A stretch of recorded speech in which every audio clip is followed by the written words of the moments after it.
Welcome to Everything You Need to Know About the Ascension of Humanity, the podcast where ancient wisdom meets modern science and spiritual evolution gets real.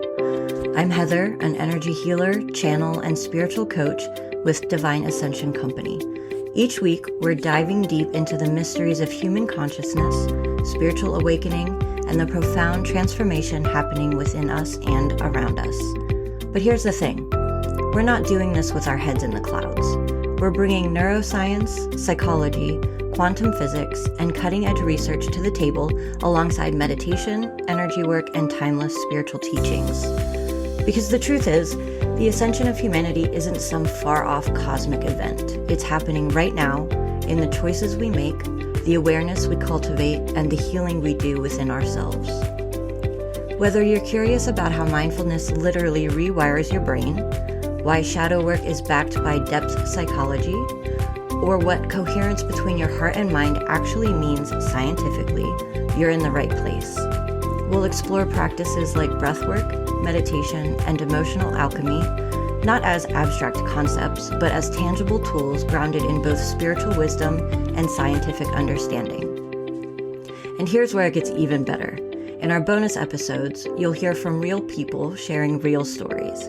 These are the warriors, the healers, the everyday seekers who've walked through their own darkness and found their light. They'll share their breakthroughs, their struggles, and the resources that actually helped them along the way. Because personal growth isn't a solo journey, and you deserve to know you're not alone. So whether you're just beginning to question the nature of reality, or you're deep in your spiritual practice, this podcast is your companion on the path. It's time to expand, to awaken, and to rise together. Let's begin.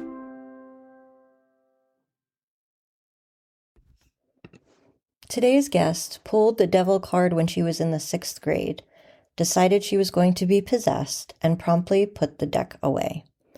The good news is she eventually came back to it. Adrienne is a tarot reader, past life regression practitioner, mindfulness and meditation coach, and someone who has spent a long time sitting at the intersection of spirituality and neuroscience, which, as you know, is absolutely my jam. Her path to tarot started with a 6th grade classroom business project. A dad who thought fortune-telling for classmates was a perfectly reasonable entrepreneurial idea, and a devil card that sent her running. But when she came back from Japan years later feeling completely lost, back at her teenage job, back in her parents' house, unsure who she was, tarot was what helped her find herself again. It helped her confront shadow work she'd been avoiding for years.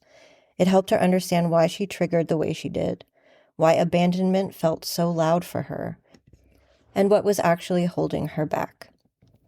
In this episode, we talk about tarot as a mirror into the subconscious, shadow work, and why it sounds scarier than it is, the neuroscience behind gratitude and mindfulness practices, why our brains are not good memory keepers, and how finding the whimsy in brushing your teeth is actually a spiritual practice. And I'm not joking about the last one. You're going to love this. Let's get into it. All right, guys, welcome back to another episode. Today we have a very special guest. Her name is Adrienne, and she is a tarot reader. She does past life regression. She's also a coach and has a very special interest in neuroscience and blending science and spirituality, which, as you know, is my jam. So I'm really excited to have her on today. How are you doing today, Adrienne? I'm good, thanks. How about you? I'm doing quite well. So why don't you get us started and tell us a little bit more about you and what you do? Yeah, for sure. So my main jam, and I think the thing that people most know me for is tarot. So whether it's tarot readings or teaching people tarot, I honestly think everyone should just learn how to read tarot cards.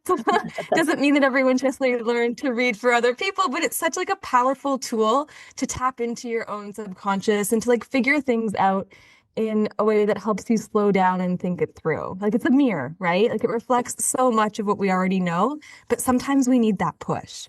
Oh, yeah. So that's my favorite. And then with past life regression and coaching, I've always kind of had a question mark on who I was. I'm adopted, and I got lucky, like I got the best family anyone could have ever asked for, but it does leave question marks in like, what's my identity? Who am I? Where do I come from? So I've always really wanted to learn more about that at its core. So past life regression is something I kind of stumbled into through a friend's mom growing up. And I didn't really get into it until more recently, but it's always been something in the back of my mind. And I'd have dreams growing up where I'd be like, I know this is a memory and this isn't just like another dream because it feels so different. Hmm. And it's just another layer to add on for people to learn about themselves and to figure out who they are and maybe why they are the way they are or why they're doing the things the way they are. Hmm. And then with the coaching just seems to lend very naturally into both of those modalities. So yeah, that's what I do in many words. And I completely agree with you. I started using tarot as, when I was still in the psychology field, I was using it to kind of give Mhm. people an opportunity to look at their problems from a different perspective before even Yeah. using it as like a divination tool. But it kind of gives you a broader scope of how to look at certain things about who you are, why you do the things you do, what might happen if you continue following the same path. And like you said, it really is a Mhm. mirror into your soul, into your behavior. And I've always really enjoyed Yeah, and I that. don't Oh, sorry, yeah. And I don't want to discount the use for divination. That's not my favorite part of it, but like you were saying, my favorite part is to explore yourself. We kind of got to like ourselves. We're here for a while in these bodies, right? So, And I know I've talked about before on the show about my experiences with past life regression, but I was afraid of the dark and all these things. And I went back and I was having dreams when I was a little kid. I remember telling my mom, like, I didn't want to die. I didn't want to go to sleep because I didn't want to die. But I was having dreams oh, of being buried alive as a witch and didn't realize, like, I didn't remember that later, but at the time it was so scary. And then going back and healing that, like, it healed so many things for me in this lifetime, just being able to see why I was acting, like reacting to situations and having these fears, and going back and figuring out that root cause was just really healing for me. well, it's so powerful, right? I think that's the thing behind it, where it's things that you would never even think of Hmm. in this current life. And it comes up and you're like, holy crap.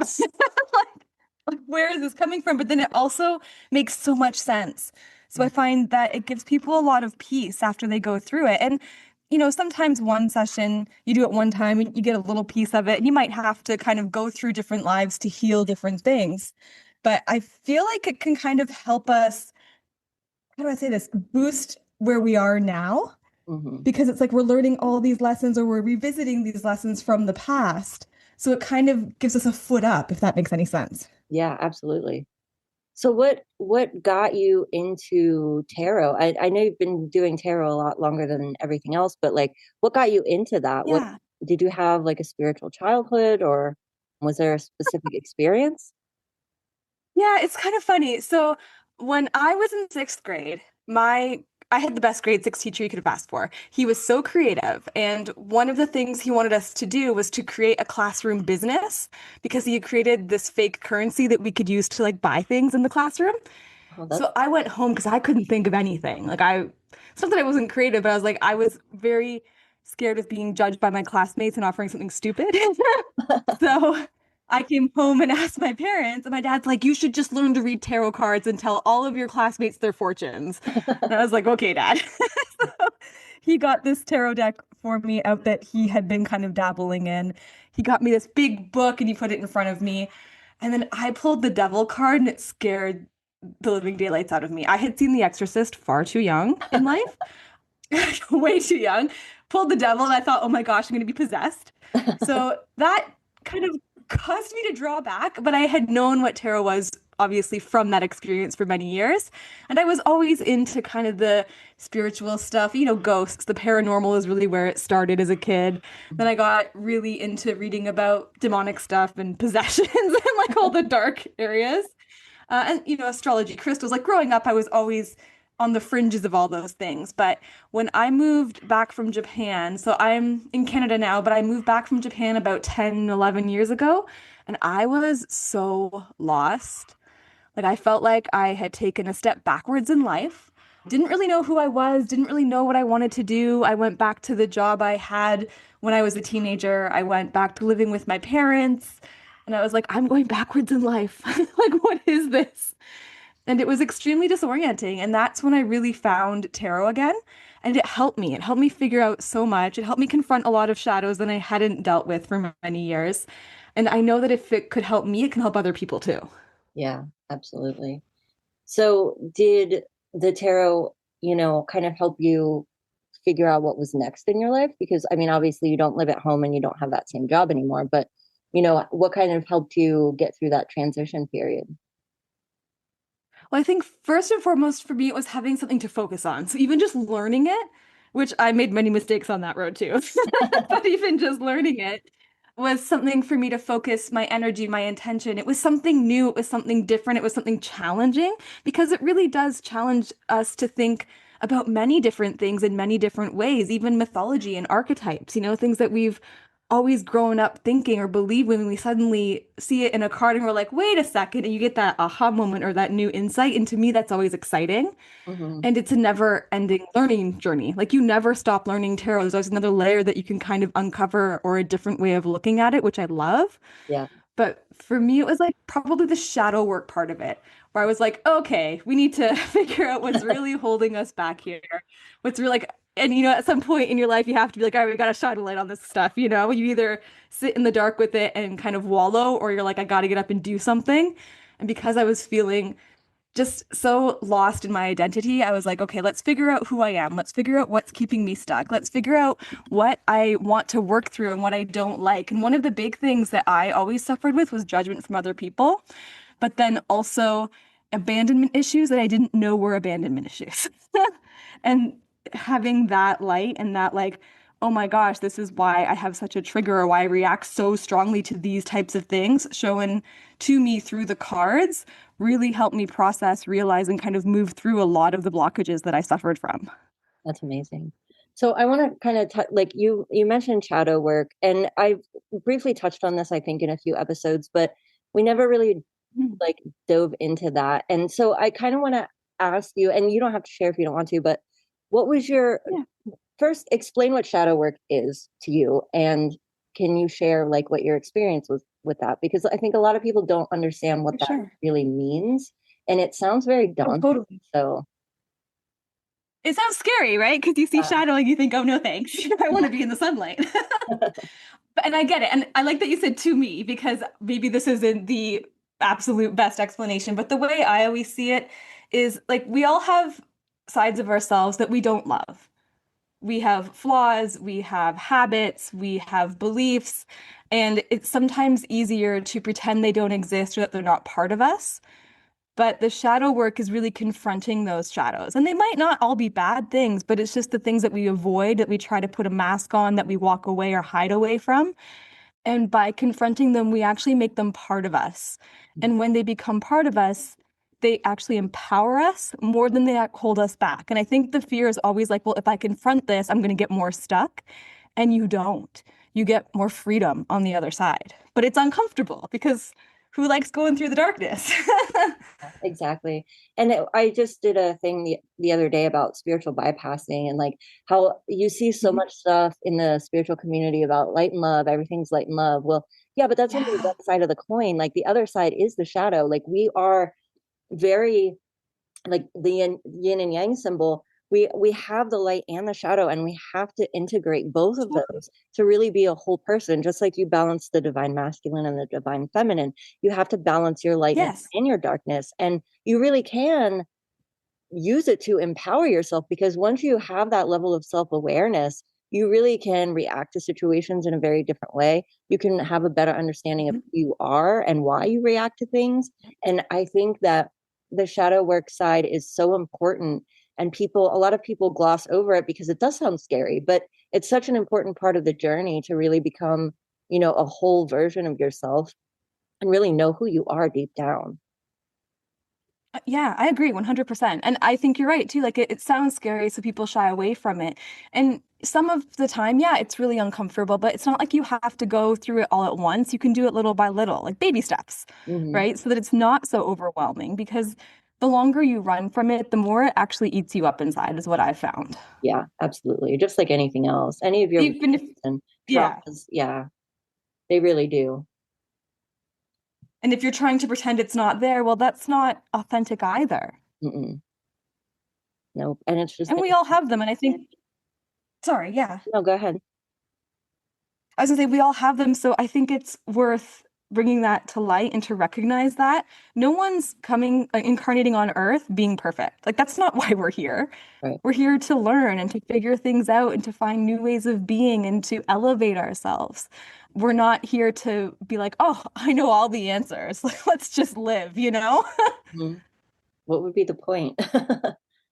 Well, Nobody, exactly. nobody really There's no wants to fun in be here that, to is begin there? with. So why not get the full experience, right? And actually take advantage of Yeah. the reason why we're here. And part of that is really diving into the density and the full range of emotions. And that includes, the darkness and the anger, the grief. So it's really important to embrace that side of yourself. And it doesn't have to define you. Like it doesn't have to be your identity. That's the thing. No. As you go through and you heal these things and you become aware of them, you can use that information to change how you react to things and really use it to change for the better. And I don't know, I just think people need to release the stigma around it, because it's not like there's a difference between your shadow side and like your intrusive thoughts. Like just because you Of course. are like, Yeah. well, I have these intrusive thoughts. If I embrace them, does that mean that I'm going to follow through with them? Well, no, that's not what that means. It means that you're recognizing the fact that they're there. Doesn't mean you have to embody that and make that your identity. It's just the fact that you're Totally. trying to figure out why those are there and working through that so that you don't follow through with them. And maybe they Yeah. Well, and it's so look funny like because that. I'm at a point where it's sad to admit this, but I actually I really do think in tarot cards. So when someone's talking, I'm like, oh, it's so much like it's just ridiculous. But such is my life. But as you're saying that too, it always makes me think of like the suit of swords in the tarot is the suit that most people don't like because it's often called the suit of sorrow and it shows a lot of pain and difficulty and challenges. But it's the suit of the mind. And at the end of the day, what do we hurt ourselves with the most? It's how we think, it's how we perceive, and it's what we say to ourselves. Mm-hmm. Absolutely. And And again, I think, oh, go ahead. no, you go. I think that like the fact that there is a cliche that says, mind over matter. And I think that's a thing for a reason, because just because you're having this experience doesn't mean that you have to let it, overpower you. You do have the mental capacity, the emotional capacity to become a master of that and not let it affect you the Mhm. way that it might have in the past. Totally. And I think too, it's just giving yourself the grace and the time. Mhm. We live in a world where everybody wants a quick answer. They want a quick solution. They want to be done and over with it. Like, look, I'm cured, right? And a lot of this work doesn't come across like that. Yeah, it takes work, but it's worth it. Once you come out the other side, Oh, 100%. it's absolutely beautiful. But it does take work and consistency and practice. And I think people, they're like, oh, I don't have time or blah, blah, blah. I'm like, okay, well, then it's not a priority to you then. Like, you can make time. It's not, Exactly. even if it's 5 minutes a day to start with, like, you can make time. I And always that's tell, it. It doesn't have to become your whole world. no, I mean, it can, but it doesn't have to be. And I'm like, I always tell people, like, Yeah. start the shower. Like, what are you doing? What are you thinking about when you're in the shower? Start thinking about this. And then when you're driving, like, what are you thinking about? Think about this. Like, this is Mhm. how I trained myself to start doing more mindfulness and gratitude practices. Like, I would carry a stone in my pocket of painted rock. Every time I would feel it, I would think of three things I was grateful for. And then it was okay, well, while I'm driving, I'm naming off things I'm grateful for. And then in the shower, things I'm grateful for, until it became second nature and became practice all the time. But just starting with those 5 minutes really makes a difference and gives you that leg up to really make it a practice in your everyday life. It does. And I love that you were saying too that you would say like the three things that you're grateful for over and over because that's such an easy practice that people can use every day. And the more that we focus on that gratitude, the more we find it easier and easier to see in our lives. Oh yeah. And I don't want to make it seem like you can just think of it and it's dreamt into existence because we have agency and we have to take action towards things. Right. But at the same time, the way you're viewing and perceiving the world makes such a difference in Absolutely. how you're living your life.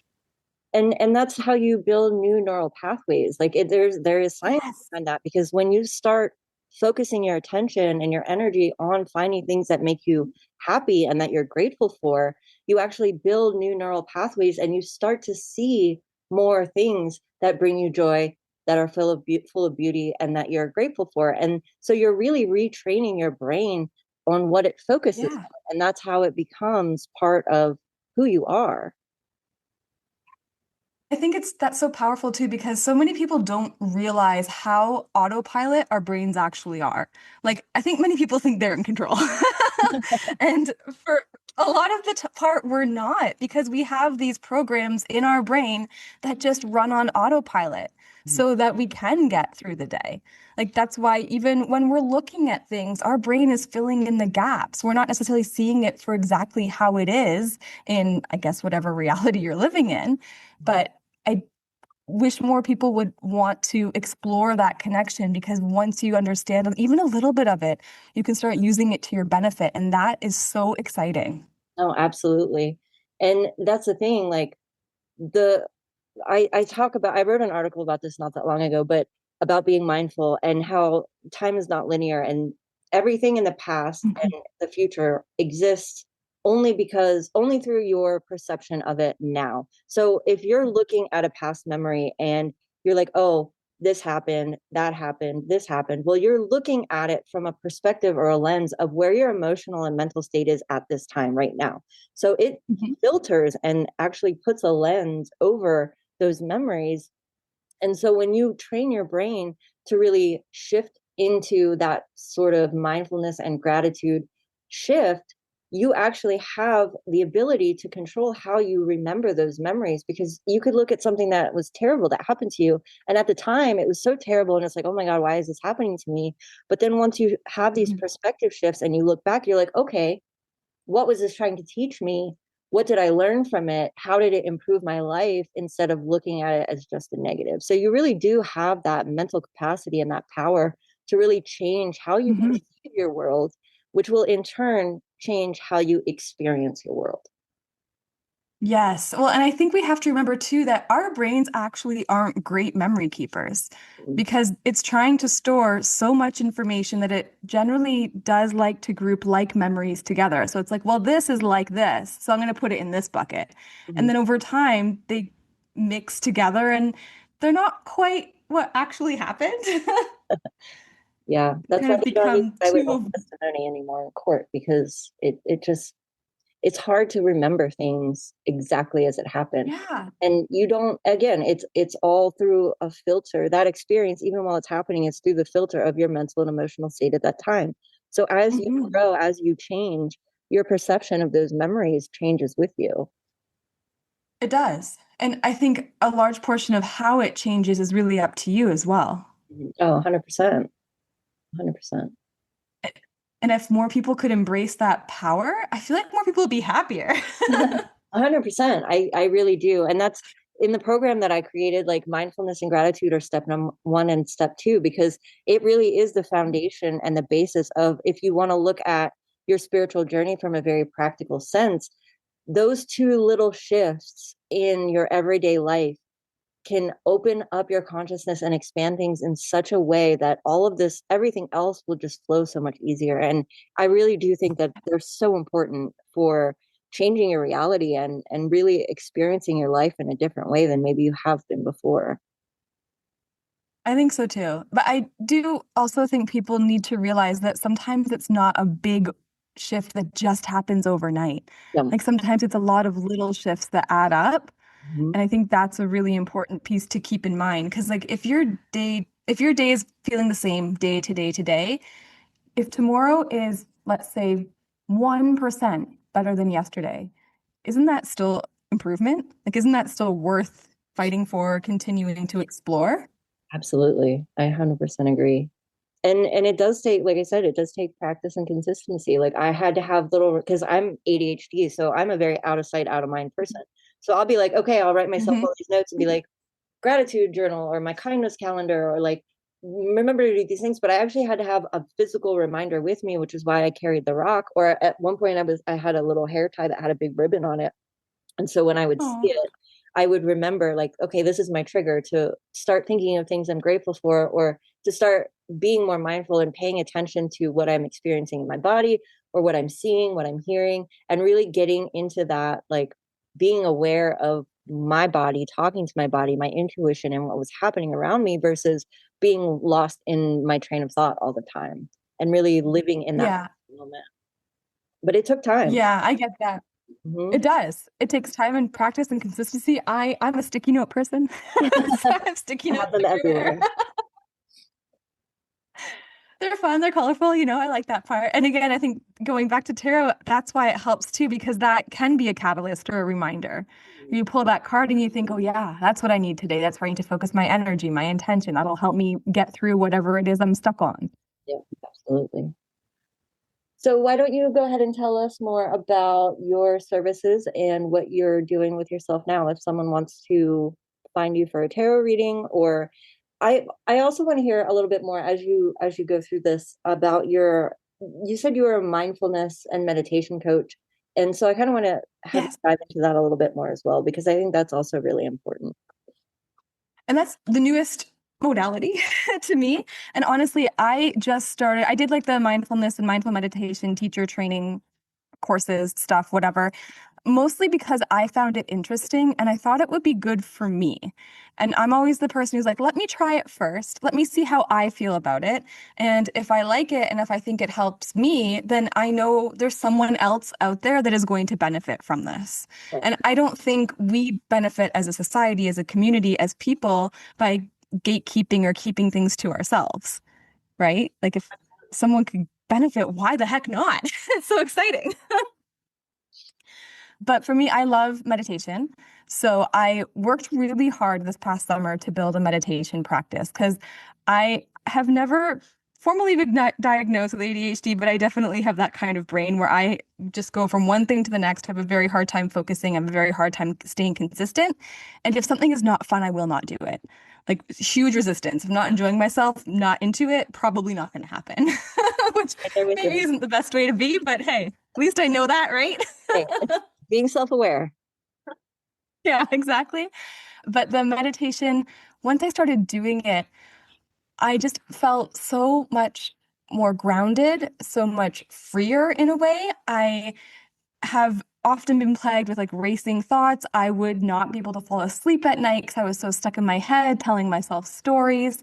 And doing even like 10 minutes of meditation a day really helped center me.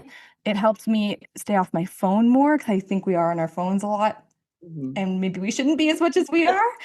It helped me get outside more because going for a mindful walk, which might sound cheesy, but the world around us is so beautiful. And I love just the attention to mindfulness where it's like you just pay attention. You're just here in the present moment. And for me, that's always been a really hard thing to do. I was not so much stuck in the past. I know a lot of people who are. I was very much stuck in the future and the what if, the what's going to happen, what's next. That even when I was going on vacations, I wasn't actually enjoying my vacation because I was like, well, what's going to happen when I get home? Mm-hmm. And with the mindfulness teacher training or the mindfulness training in general, it really helped me slow down. This is a weird side effect, but it actually makes time pass slower, but in a very nice way. I don't feel like my days are rushing by. I feel like I'm actually able to enjoy and live my days. And not every day is perfect. You ebb and flow. It's life. But it's just brought me so much more peace and so much more enjoyment and so much more connectedness to the present moment. And like I was saying, like even going out for a walk where it's like, no, I don't need to be on my phone when I'm out walking my dog. I can enjoy like the the air, the fresh air. I can enjoy all the flowers that are starting to bud when they decide to break through the snow. Even the slushy snow under my feet and all the sounds it makes when it's crunching. All of that brings so much joy if you let it, but you have to pay attention to it and be in the moment with it. Absolutely. Mm-hmm.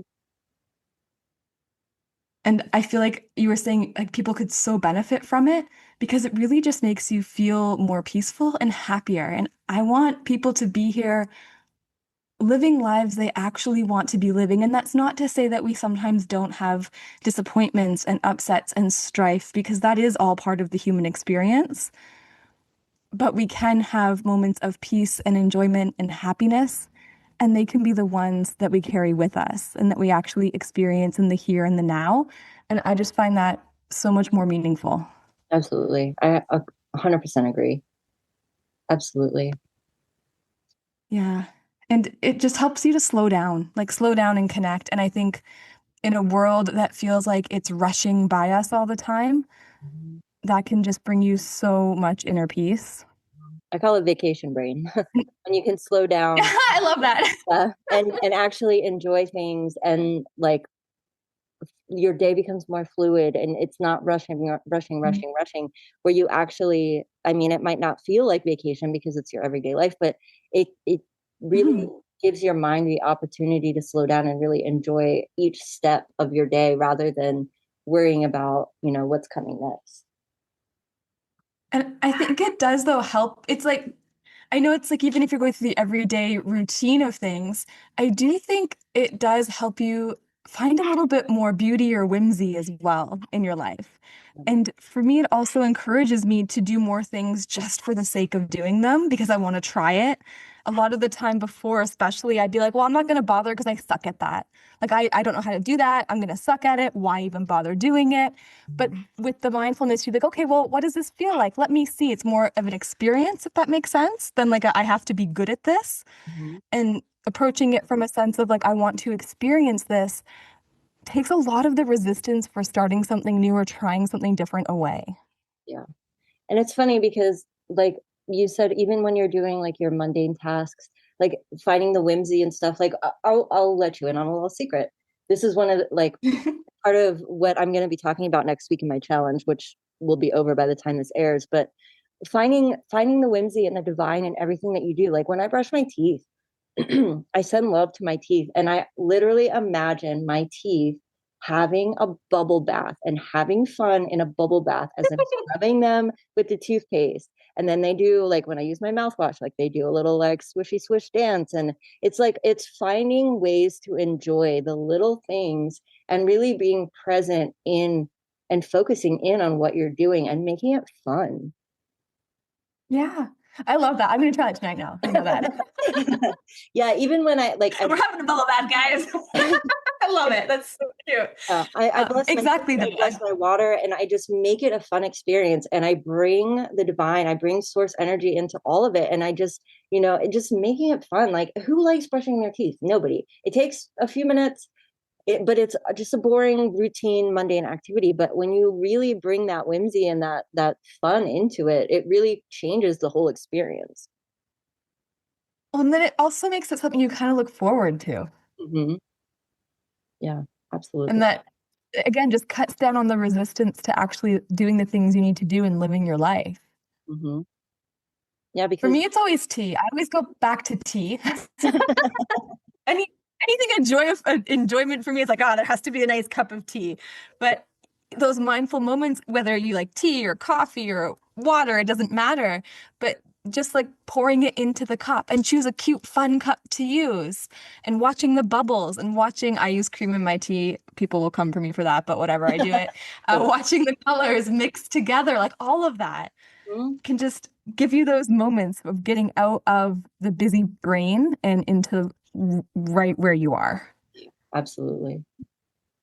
Awesome. So go ahead and share with everyone your website and how Yes. to get a hold of you if they want, to take part of any of your services. Yeah, sorry, I got sidetracked with mindfulness okay. there. It was just so Great conversation. exciting. I'm not upset about it. So right now, my main focus is my tarot lab. So the Tarot Lab is a place for people who are learning tarot, who are bored with their practice, who really want to connect to the cards in a more deep and meaningful way, to explore the tarot and explore working with the cards in all sorts of different ways. So we do monthly master classes, we do tarot practice sessions, there are monthly challenges, and it's not just like this card means this. It's not a tarot course. It's not teaching you to memorize the cards. It's teaching you how to relate the cards to your personal experiences, to your actual life, because that's all the tarot deck is. It's 78 cards that you've lived before, and you're going to live them all over again too. Mm-hmm. So it's really connecting with it in that way so that it becomes a tool that's really useful for you or for you to use with others. It doesn't matter which way you want to go with it. So that's my main jam right now. But everything, my services, whether it's tarot reading, the Tarot Lab, past life regression, mentorship, coaching, it's all available at adrienneamari.com. And you can find me mostly on Instagram. That's my favorite, at instagram.com/AdrienneAmariTarot. I'm Adrienne Amari Tarot pretty much everywhere. I got in on that one early, monopolized it. Awesome. Well, thank you so much for being on the show today. It was an absolute pleasure to speak with you.